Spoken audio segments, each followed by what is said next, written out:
سلامونه د سبا نیوز ګرانو لیدونکو د نن ورځې تازه او مهمو خبرونو ته ښه راغلی. د پی ټي آی ګوند دعوه کړې ده چې په پښتون ژغورنې غورځنګ باندې برید د شهباز شریف او محسن نقوي په امر باندې سوی و او ویلي دي د دې برید موږ په کلکه مخالفت کوو او علي امین ګنډافر دا هم ویلي دي چې سبا به زه په جرګه کې خپله هم شرکت کوم. د علي امین ګنډافر په مشرۍ پلاوی ټاکل سوی ده چې د پښتون قومي جرګې په اړه له پی ټي ایم سره مذاکرات وکړي.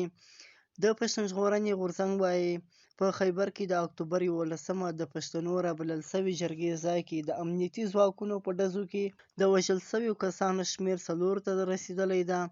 هممهاله واڼه ښار کې له سویلي وزیرستانه دې جرګې ته په روانو خلکو د امنیتي کسانو په ډزو کې هم وژل کېدو ویلی سوي دی.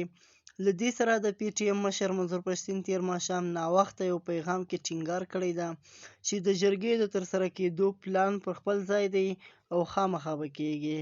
د خیبر پښتونخوا د والي په دفتر کې د پښتنو د قومي جرګې په اړه غونډه روانه وه. په دغه ناسته کې د پاکستان د کورنۍ چارو وزیر محسن نقوي هم ګډون درلود.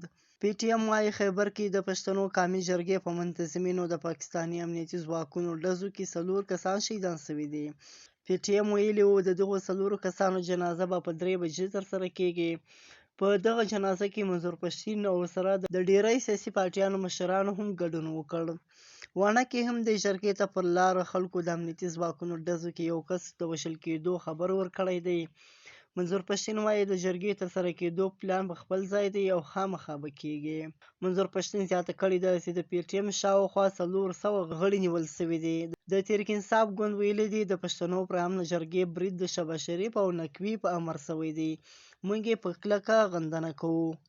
دا و د نن ورځې تازه او مهم خبرونه. سبا نیوز سبسکرایب کړئ او له نورو ملګرو سره یې هم شیر کړئ.